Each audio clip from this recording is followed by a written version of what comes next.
Hello, welcome to Inside Cottonwood. I'm your host, Doug Bartosh, and I'm here today with Merilee Fowler from our very successful MATForce, our Yavapai County Substance Abuse Coalition. And, you know, that might be something we want to start off talking about is MATForce just received an award. They did. It's really exciting. There's an organization out of Washington, D.C. called the Community Anti-Drug Coalitions of America. We call that CADCA, yeah. Right, CADCA. Because you can never remember the whole title. Exactly. And CADCA represents over 5,000 different coalitions throughout the country. And in this February, we were able to go to Washington, D.C. because we received the Coalition of Excellence, actually as the Coalition of the Year from CADCA for the entire nation. So, Doug, you were there. It was a wonderful thing, and we're just really excited that the wonderful coalition members of MATForce get the recognition for the hard work that they've been doing. Well, congratulations, and it really has been a successful adventure, and we've had some really great success, which, you know, we'll talk about at the kind of the end of the program, because I think we're probably up against one of our greatest challenges right now, and that's marijuana. Exactly. And the potential that there could be an effort to legalize it here in the state. And so you want to talk a little bit about that? Yeah, thanks, Doug. You know, it's so true what you said, that this is probably our biggest battle, because, you know, when we went against meth originally, you know, everybody's on board with that, you know, that the harms of meth. But what the scary thing is, people don't realize and aren't educated on all of the harms that are associated with marijuana, and especially with our youth. And so, as you said, you know, there's a group actually out of Washington, D.C. called the Marijuana Policy Project that wants to come to Arizona in 2016 and have a ballot initiative to legalize marijuana. But we know firsthand the harms that's created through that, and especially the harms to youth. And so we're really concerned, and we're taking on the battle right now of educating people on those harms and letting them know that it would not be a good thing for our youth in our society, and we don't want that to see that happen in Arizona. You know, and certainly we've seen it, and this is certainly the strategy, which has become real apparent, that first they kind of get the camel's nose under the tent by doing medical marijuana. Mm-hmm. And I know you have some information on kind of what that's turned out to be. And right. Can you talk about that a little bit? I would. And again, you know, we're not opposing, medical marijuana is now a law in Arizona, and we understand that. But the intent of the law was to treat, you know, actual chronic illnesses, like, you know, a lot of times cancer patients will say that it will help them. And I'm not a medical person, so, you know, I can't debate that. We know that the American Medical Association has disagreed with smoking marijuana as a medicine.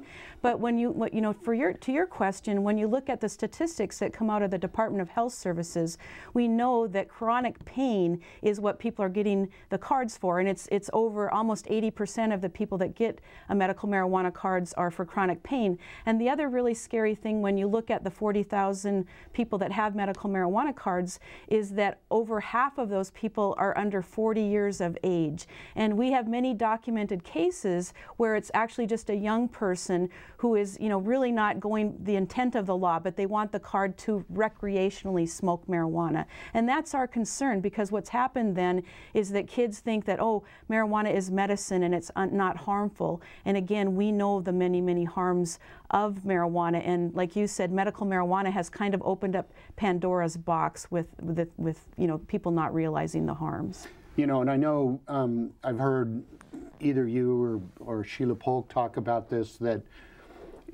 that's not how we handle medicine in this country. I mean, certainly we recognize that opium has some medical benefits to it, right. But we don't tell people to go out and smoke opium. Exactly. That's such an important point. You know, the FDA was set up to protect us because, again, I think it is really interesting if you stop and really think, let's put something on the ballot as what is medicine. You know, again, I mentioned earlier, I'm not a medical person to make that determination. And so we have a system in our country where the FDA approves, and they do very long-term studies to make sure that something is safe. I mean, they will go as long as 10 years and put billions of dollars into that, you know, that study to be sure that when it comes out as as a medicine, it's a safe thing to take. And another thing that's really interesting when you talk about this is, you know, when you go to the doctor and they give you a prescription, it's take 1 pill every 6 hours, and that 1 pill, you know the exact dosage of that medicine. But when people are smoking marijuana and the changes in marijuana now with the increased THC level, they don't know what the dose is. And so it's really an interesting thing that we've taken the step that people can just smoke marijuana and that's medicine, when again it's not controlled by the FDA and that dosage is not controlled also. And we know that there are some marijuana-based products out there that have been FDA approved. I know Merilee, yes, to help people with cancer, to develop an appetite or other diseases. Right, and there's other medications that are now in the pipeline with the FDA that will be approved. There's a new one, I believe it's called Savatex, that can actually be sprayed up the nose, and that they find medicinal purposes for that. But thank you for bringing that point up, because they can take out the components of marijuana that do have medicinal purposes and put them into a safe medicine that's gone through the FDA and help people that need that for relief of their symptoms. But again, that's the safe way to do it, opposing to smoking marijuana that, again, you don't know the dosage and all of the things that are in that product. Yeah, I'm not, I don't feel comfortable with the whole smoking aspect of it. I mean, is this going to be the tobacco problem of the 21st century? I think that's a great question. I mean, again, there's a lot of studies that are going on. Our lungs are not made to take in, carcinogenics. I mean, it's made to take in oxygen. And so when we're, inhaling things that go into our lungs, it is going to be really interesting for us to see down the road what are the long-term effects, for increased marijuana usage and on our health. And again, when you talk about it's not the marijuana of the past, with the THC level and the many changes that have come from this becoming an industry in that particular product, it's going to be interesting to see the health effects down the road. And I think it is important, if you could talk a little bit about some of the harmful effects, particularly to kids. Right. There's a lot of studies that have come out there, and one of the things that is really important to MATForce is that we are totally sticking to the facts, because truth is knowledge is power, and we want to make sure that people have the facts. So a couple things that we know, and these are studies that are done by NIDA, which is the National Institute of Drug Abuse. One is that 1 of every 6 young people that start to smoke marijuana will become addicted. Again, a lot of people will say that marijuana is not an addictive drug. Well, study after study shows that is not true. And I have had many conversations with people that have either been addicted or who are addicted. They say that when they tried to quit the drug, the effects were just horrible for them. I mean, again, it's an addictive substance. So when we think about this, 1 out of every 6 young people that start to use this drug will become addicted and go down that path in their life. That's really scary. Another thing that we have recently learned, there was a study that was done out of New Zealand, and it was a long-term study tracking people that started using marijuana when they were teens into their 30s. It was a 25-year study actually.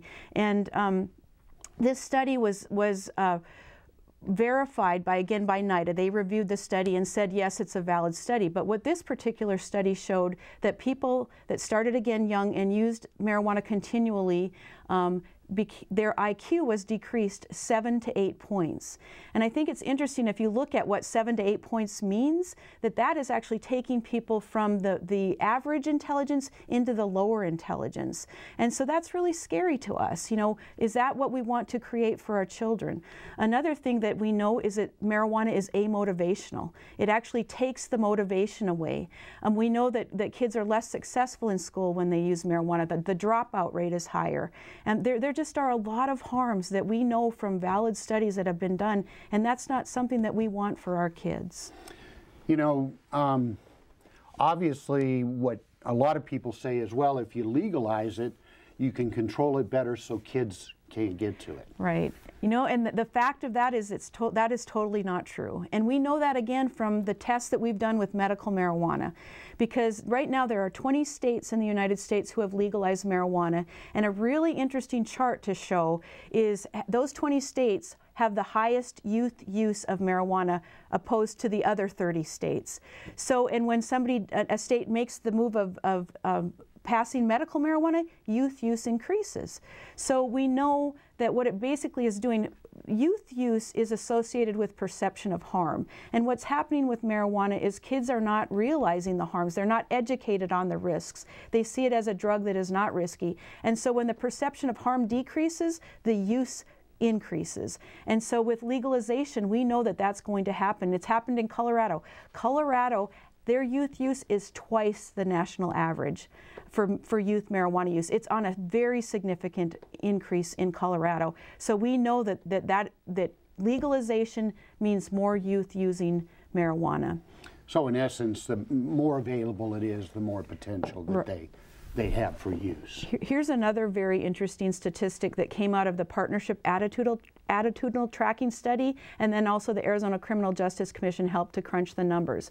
But we know that if marijuana was legalized in Arizona, 32,000 high school students who have never used marijuana would be more likely to use marijuana. That again is based on truth and studies and surveys that have been done with youth. Let's go ahead and take our first break, and then we'll come back and talk a little bit more about some of the misperceptions that really make this such a challenge. Okay. Come back and join us.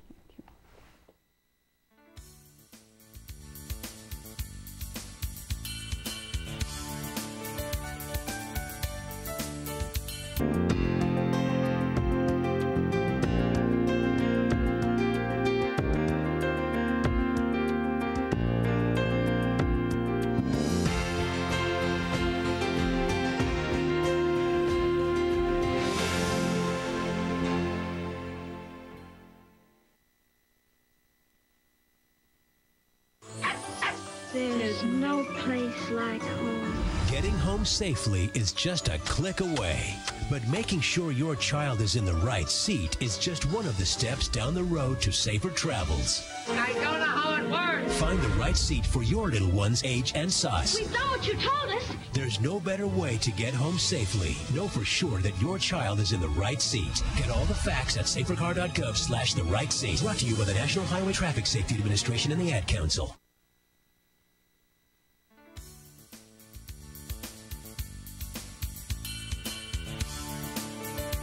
Welcome back to Inside Cottonwood.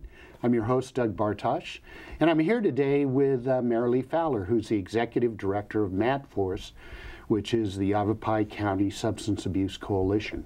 And we're talking about marijuana and the potential effort to legalize it. And, you know, we talked about this is going to really be a tough battle to fight in terms of trying to prevent the legalization, because I think it seems like there's been a really good effort to make people think that marijuana's okay. There's nothing wrong with it. There's no harm to it. Exactly. How do you fight that battle? Exactly. I think how we fight that battle is, again, letting people know the true facts. I mean, that's what we want. We want people to have the true facts. And it's so true, Doug, what you said about the fallacies out there. I mean, one of the things that we hear all the time is that people are being arrested and you know, thrown in prisons for marijuana use. Well, in Arizona, that's simply not true. What the law is in Arizona is that a person has to have a third offense before they will get prison time, because we actually have very progressive laws that try to protect people, and our goal is to get people in recovery and to help them to, you know, choose a different path. And so we have drug courts and we have diversion programs and different things to help people, again, make better choices for their lives. And so, you know, that fallacy that we just automatically are going to throw people in our prisons are full of people who have marijuana offenses. Actually, the statistic nationally is it's less than 0.5% of our prisons in the our inmates, in the prisons in the United States are there for only a conviction of marijuana possession. You know, and certainly I think the other thing you hear is, well, you know, it'll do away with the cartels. We won't have these cartels anymore. Oh, and that is so not true, because what we're doing is we're increasing the demand for a product with legalization. You know, right now in the United States, they say that the statistic is about 7% of people use marijuana. You know, if you compare that with legal drugs, you know, again, alcohol, it's over 50% of people that use alcohol. And again, there's people can have a glass of wine with dinner or whatever, that, you know, there's no harm in that. It's when we start to abuse a product. But with marijuana, it's illegal for a reason. And so when we say that we want to legalize that product, it's happening in Colorado. The cartel activity actually will increase with that, because again, when people can legally buy it in Colorado and the cost is, you know, anywhere from $100 to $400 an ounce, you know, they're going to get it from that illegal market that's going to go to a lower price. And that's just really scary to me. You know, we're seeing a lot of cases where the legal marijuana in Colorado is being diverted to other states. I mean, there's lots of instances with that. And so we don't want that to happen with the cartel activity and creating more of a demand for their product. Yeah, in fact, I think I was reading an article this weekend about the impact that Nebraska's feeling. Yes. The interdictions that they're making on their highways in terms of people buying large loads of marijuana and bringing it over into Nebraska. In fact, it was interesting, they had a couple of teenagers that were going over to Nebraska every weekend, spending a couple $1,000s to buy a pound of marijuana or something like that, bringing it back across the border and selling it. Right. I heard a statistic yesterday that in the sales in Colorado, 50% of their sales are from people buying that are residents outside of Colorado. So, you know, and again, I mean, how do you track and how do you make sure that, you know, who is using all this drugs and where is it going, you know? Yeah, it kind of makes you wonder, because we're certainly, you know, connected to Colorado as well. Right. So you wonder how much is flowing into this state. Right. So, you know, another interesting statistic I'd like to mention, you know, when we were talking about medical marijuana and diversion of medical marijuana, the Arizona Youth Survey that was done in 2012, they asked the kids who said that they did use marijuana where they got their marijuana, and over 11% of those kids, they said they got it from a medical marijuana card holder. So again, it's just hard not to have that diversion and you know. But again, I think the message kind of goes back to, the more available it is, the more likely that it's going to get into the wrong hands. Exactly. So I think the other thing that you know, I hear is that, well, look, marijuana is a nonviolent crime. You know, why do we care? Yeah, and you know, the fact again is, if people look at the statistics, a lot of crime, the person that's, you know, committing other crimes, violent crimes, they are high on marijuana. So, you know, and even going into the debate about whether it's a gateway drug or not, you know, I know that there's some people who choose marijuana as their drug and that's the one that they're going to stick with.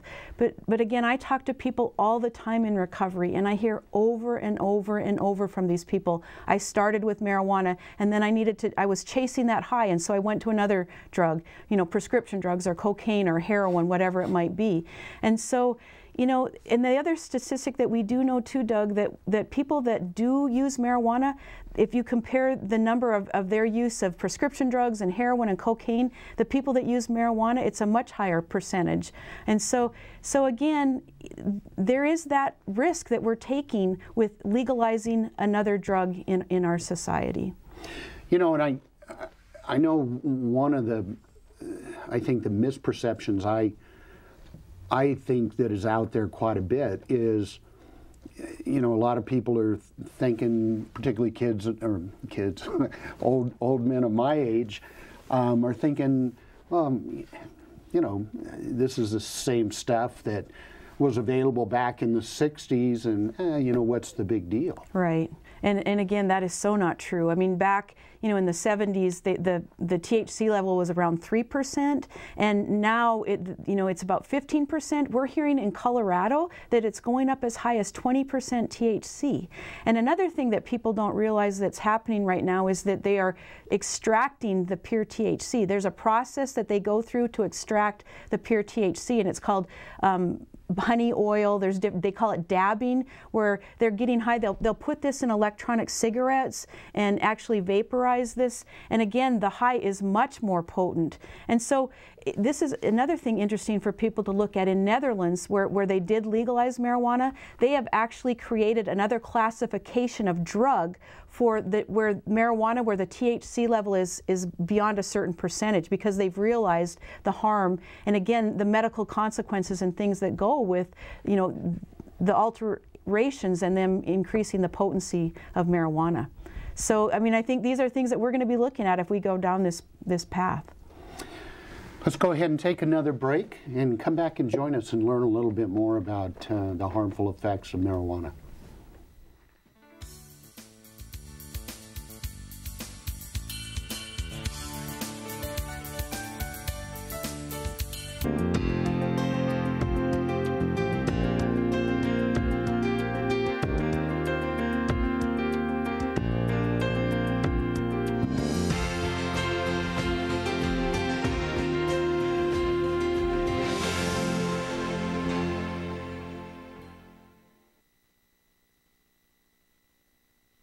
Know what? What? Since I got adopted, I've learned a lot about these humans. I know. I mean, check out these two. It's Flirt City over here. Yeah, I noticed that. It looks like my human is definitely into your human. Oh, look! I think she's getting his number. Nice. Your human's got some sweet moves. Takes after his dog. Oh, look, they're doing that thing where they put their arms around each other. She kicked up a leg. It's like in the movies. That's awesome. Looks like we're going to be hanging out a little bit more.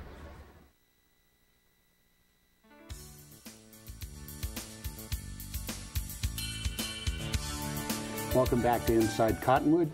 I'm your host, Doug Bartosh, here today with Merilee Fowler to talk about marijuana and the potential for an effort to legalize marijuana, probably in 2016. Mm-hmm. And I think, you know, a lot of people make the comparison, which I don't quite understand. They make the comparison that, well, look, we have tobacco, we have alcohol. What harm is marijuana going to do? I think that's a really interesting comparison too, because you know, one thing, you know, a person we can responsibly drink alcohol. I mean, again, there's a lot of devastation that comes from alcohol. I totally agree with that. Addiction and people abusing it, driving, that is totally inappropriate and wrong, and there's a lot of adverse consequences from alcohol in our society. But you know what? You can decide that you're going to, again, I mentioned this, have a glass of wine with dinner, or maybe a beer with a pizza, whatever. You know, there are people that can do that and do it legally and not cause harm. Right. So the thing that's interesting, again, with marijuana, I personally don't know anybody who's smoked marijuana and thought, you know, I'm going to take a couple puffs of this because it's going to go really well with this steak dinner. You know, the people that I know that have smoked marijuana smoke it to get high and to impair their brain. And so, you know, I think that, again, if we look at our society, and alcohol has caused a lot of devastation. The abuse of alcohol and the addiction has caused us lots of devastation. When you look at the arrests for alcohol, it's like 3 times the arrests for marijuana. So that's interesting when you start to compare that. Also, another thing with tobacco, yeah, again, the health risks and things are, it causes a lot of harm. But again, a person isn't impairing their mind to the point where they can't drive safely and that sort of thing when they smoke tobacco. And you know, another thing I want to say with that, Doug, people will say a lot of times to me, why is MATForce wasting their resources and time to address this? Marijuana is not harmful. You should be addressing cocaine and prescription drugs and heroin. And you know, we address all of those harmful things. But that doesn't make sense to me, because with that argument, why don't you say to me, why are you addressing cocaine? Because heroin is more harmful. You know, we address all substances that are being abused, and particularly by our youth. And so we are very concerned about marijuana. We're not going to, just because heroin is more harmful, we're not going to ignore the harms of marijuana. Yeah, I mean, it really is Substance Abuse Coalition. Yes. We look at all substances of yes. potential abuse. And last but not least, and I'll ask you some questions about some of the other efforts you're making, but the big one you hear is, look at look at all the great tax revenue you're getting. Oh, goodness. You know what? There was an article that came out that actually from the governor of Colorado warning other states, don't legalize the drug, wait and see what happens in Colorado. We already know a lot of the adverse things that are happening in Colorado, but we're going to learn a lot more. But the other thing, when you talk about the tax revenues, there was a projection that they were going to raise $132 million this year. But if you read further down in the article, it talked about $45 million going to treatment. We haven't talked about that. I listened when we were at the CADCA conference to a man named Dr. Thurstone, who runs a treatment center in Colorado, and 95% of the young people that he's treating right now are for marijuana. They have had huge increases in marijuana addiction and treatment for their young people. And so again, a lot of this money that's going to be generated is going to have to go to cover the costs of the harm of this drug. Again, the addiction. You know, there were other things in his list that went, again, for public safety. You know, when you look at the impaired drivers from marijuana, if you look at that statistic from Colorado, when you look at the deaths from impaired drivers of marijuana, that has increased 1 year. I believe it was in 2006, it was 21 deaths from impaired drivers from marijuana. It went up to 53 deaths in a recent year. So lots of money is going to go from those tax dollars that are generated to the harms and the consequences of the legalization. Finally, if somebody wants to learn more about this, I know you have a website. Where do they go? We do. We formed a new website. It's Marijuana Harmless Think Again, and that's the campaign that we're doing. So it's Marijuana Harmless Think Again. If you just put that in, the website will come up. Again, it's factual information. You can look at the studies. You can look at the information, really educating people on the harms of marijuana and the effects on our youth. Okay, let's switch gears here. Okay. And as you were saying, MATForce is involved in a lot of different education programs, prevention programs for a variety of substances, and I know you've had great success with the abuse of prescription drugs. We have. Talk a little bit about that success and what you've seen. I'd love to do that.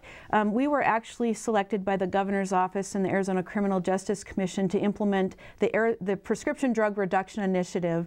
And we had so many great partners in Yavapai County that came on board and looked at what are the things that we can do to address the prescription drug abuse problem. Our hospitals, both Verde Valley Medical Center and Yavapai Regional Medical Center, they changed their policies out of their emergency departments for prescribing opioids. So instead of treating a chronic pain, they now treat acute pain, and they've limited the number of pills that they're giving. And so that's caused a reduction in problems that they've seen with doctor shoppers coming to the emergency departments. That was just one component. Our doctors and pharmacies got on board. They've implemented policies to access the prescription drug monitoring program so that they're sure that they are checking a patient's history and the medications that they have filled, so that they know that it's not somebody, again, that's doctor shopping that has an addiction problem. We've been in our schools. Our schools have opened their doors, and we've had education for kids and also parents, and so lots of great things. And we've seen some great success through, everybody working together. Law enforcement has been a part of that solution too. So seen reductions in our prescription drug abuse amongst our youth, and in a lot of different ways in Yavapai County. And we're just one of the reasons we got the award at CADCA. So. That's fantastic. And I guess in terms of substance abuse in general and the marijuana legalization issue in particular, is there a way for people to get involved? Definitely. We're actually looking at forming different groups in each municipality, because one of the things that we realize with this battle is it has to be a grassroots effort. The Marijuana Policy Project is going to come to Arizona with millions of dollars, and there's going to be ad after ad on TVs and radios that are going to talk about why we should legalize marijuana. And the thing that's sad to me is they don't tell the truth a lot of times, and they present a picture that is not the picture that we want people to see. We want people to realize the harms to our kids. That's what it's about, Doug. And so if anybody is interested in being a part of one of these groups that we're going to get together, one of the things that we heard out from a chief of police in Colorado is that we need to mobilize now, and we need to get the mothers who care about their kids and the future of their kids on board with us. And we do have a lot of mothers involved with MATForce, but we need more mothers that really want to make sure that our country continues to to be the great country that it is, and our kids continue to have every single opportunity to be successful, and not another legalized drug out there and increased access for them to go down a path that's going to cause destruction for their lives. So if anybody would want to get involved with MATForce, they can call our office or go to our website, which is matforce.org. That's what we are. We are volunteers who work together to try to address different challenges and to reduce substance abuse in Yavapai County. That's all the time we have today, but just a final word. I think, again, to be an informed voter, because again, I think there is a possibility you may be asked this question. I think the key is to get yourself informed. Find out really what the issues are, what the truth is about marijuana, because there are some harmful effects. MATForce is a great resource. Get on the internet, take a look around, and as Merilee said, the issue is looking at what the facts are and then making a decision based on that. Thank you for joining us today. Come back and see us again soon.